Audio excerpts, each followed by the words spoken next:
As a writer, you cannot escape the experience of where you live and where you work. And even though I travel and have studied abroad, I always feel that my role as a writer is irrelevant at home. Even though I try and I want to have an open outlook to the world, and I try to question also at the same time the situation at home, I feel that more than anything else, this is what I'm called and what literature is called to do, to raise questions and at the same time to manifest all the contradictory nature of our reality. So in that sense, coming from Greece and Greece today, I'm writing literature in order for myself to understand where I am standing at the moment, where the society in which we belong rests today, and how we change because of current events. So when I take this and I talk about it in a place other than Greece, what I think that is relevant, it's first of all to raise the question, and raise the question on a more European level. And I'll tell you exactly what I mean. I feel like in current politics, what we had associated with the European paradigm, the European example, social welfare and workers' rights, and and a safety net. All these things have been questioned, and I'm afraid that we might have regressed that. I mean, we have passed beyond it. We can't go back to it. And I think it's like a general European situation, not particularly Greek. I think Greece is an interesting example, or not. Possibly not an example. I think it's a very relevant experiment of this line of thinking that we'll see manifesting. And I will connect that to, the last phrase in the Parthenon Bomber, this phrase from George Agamben about the desecration. And I think that if you even take the Parthenon as an example, as a symbol of European civilization in classical terms, the way that we have been brought to understand it. And it's not particularly Greek. I mean, the Parthenon stands for European values. I think it has already been desecrated. And if you see a cover like in The Economist or in Stern or some other magazine with the Parthenon and a huge euro falling on it and Parthenon being destroyed, it's not just the Parthenon for what it stands for Greece, but the whole of Europe, in my understanding, that is in question. So I don't know if I answered your question, but I don't know how you read the book. It would be interesting to tell me. Following this line of thinking that I started before, that I feel like my position as a writer is first to raise questions and also to use literature as an instrument of understanding for myself. This is how I work. I don't do anything else. And the way I interpret and I learn about the work is I write about it. This is also why it's sometimes difficult for writers to talk about their work, because in order to be able to form your ideas and put them in words, you have to write about them. So it's the written text. It's like the epitome of this thinking. But I mean, to try and elaborate a little bit on that, I tried, and I did that purposefully, and I don't know to what extent it is successful. That's why I'm asking how you read it. That the book opens as like a sphere of interpretation. It doesn't take a stance. It doesn't tell you whether I am in support of such a move or whether I'm against it or whatever reason. That's why when the book was published, sort of like, a controversy started in Greece about it, because different sides could appropriate the meaning of the book. I mean, from the extreme left to the extreme right, people could make the work, make the book work for them. So the question was raised, where do I stand? And there was also a very interesting article in one of the newspapers asking whether such a work of literature promotes a poetics of violence. And Greece has a history of violence. So I responded by an article saying that if we put such issues of identity and these questions into the work of art, we won't be able to write fiction anymore.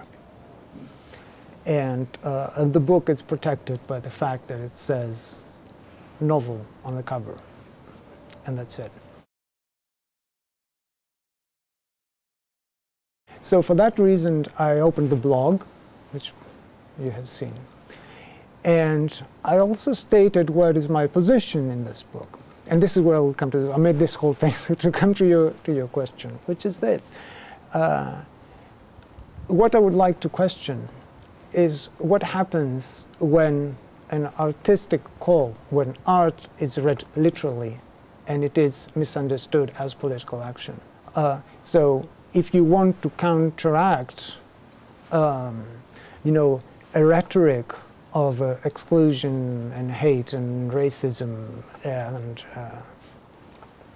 you know, ethnic purity and whatever you want to call it, you won't be able to do it by either creating a philosophical counter-argument on that, or through symbolic destruction of some sort. The way you're going to do it, if you make sure that on a very practical, you know, grassroots level, you protect people's interests, you open space for you know, understanding and acceptance, and you try to instigate political change.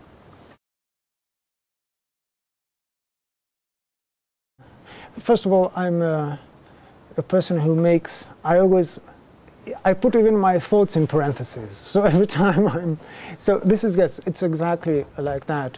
I feel that our reality is fragmented, it's multifaceted, and it contradicts itself and it changes all the time. But at the same time, we know ourselves that, you know, social identities are inscribed. I mean, I'm speaking to you now, and I'm a Greek writer interviewed about something.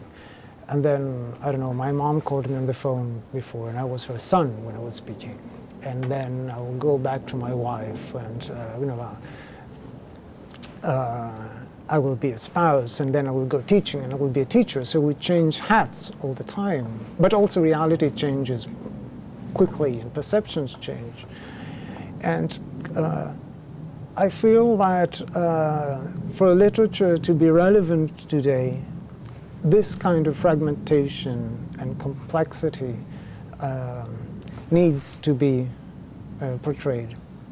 At the same time, there is an element of, you know, of a deep root that has to do with humanity that remains within this whole sphere. So I'm interested in how someone who wants to safeguard somehow and cultivate and learn about you know, his individuality, about his own picture as a person, how he stands within this whole complexities. My response to that is that my role as a writer is not to provide this unified image or way through. My role as a writer is to bring forward all the different contradictions and all the different interests that need to be taken into account in order to form such a political aggregation.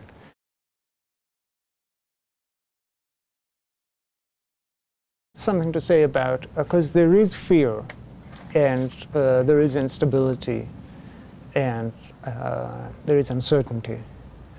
And I wouldn't want to see this challenge being a crippling reality, because it is like you're giving the initiative to someone who represents you without you being there. And I'll give you a very clear example, because I'd like to speak in pragmatic terms. I mean, if you talk about politics like in very abstract terms, you lose the systematic nature, the systemic nature of political problems. And for example, it is the fact that, I mean, the current crisis, since we call it like this in Greece, how has it changed us? There are new tasks that we need to face. We need to develop new skills in order to be able to adapt, and we need to find a way through.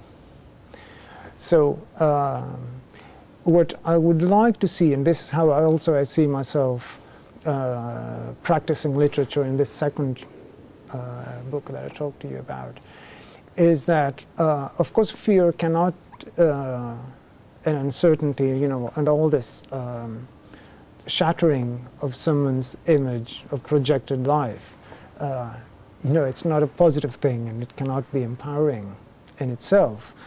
But I would like to bring to the attention the fact that it shouldn't allow for an apolitical stance. The last book is about the streets. The title is Flashlight in the Mouth, and it is a book that is non-fiction. I decided at some point that I couldn't work with fiction whilst the reality is as it is in Athens. And it is hard, it's tragic in many respects, it's very contradictory at the same time. And it's not all dystopic, it has dystopic aspects, but it's not a total dystopia. So I felt that literature had a role of putting a mark on historical time today. And the way that was done, I decided I will take 3 months for it, from October until the end of December 2011. And it had 3 elements. I was walking the city of Athens and writing impressions and writing the walk itself. I spoke with some homeless people in the city, and they were not interviews, they were just friendly talks. I wasn't recording. I wasn't keeping a notebook, because I felt I had an ethical issue, which was also an issue that has to do with writing, about representing someone's speech. Because when someone talks to you, his speech is much more than the words. The way that he looks at you, the way that I mean, even the specific moment in time that you're there and you're talking. So if you take this and I put it in a text, what I do is, no matter what I do, I frame it. So I said I'll take this a step further. And I said that in the book. So these dialogues are written as dialogues, straight out. But I said in the book that they are what I remember of our talk. And this is the fairest thing I could have done towards the people I talked to. So it's the walk.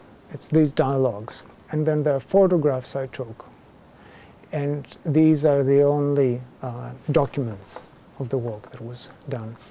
And so there are the photographs and some texts on the photographs themselves. And the book was written and it was given published to the publisher immediately after it was written. I didn't want to edit it another way. I wanted to keep, as you said, the momentum of the writing. And I put myself at risk, I think, with this book, and I did that purposely also. I wanted to take that risk. It's the first time I write about something which is so close to what is happening. It's the first time that I give out a text that I didn't take distance from. And it's the first time that I write in the first person, and I could be recognized as the person talking in the book. And it came out 2 months ago in Greece. And I think, again, what it tried to do is it tried to brought the attention to the reality of living the city today.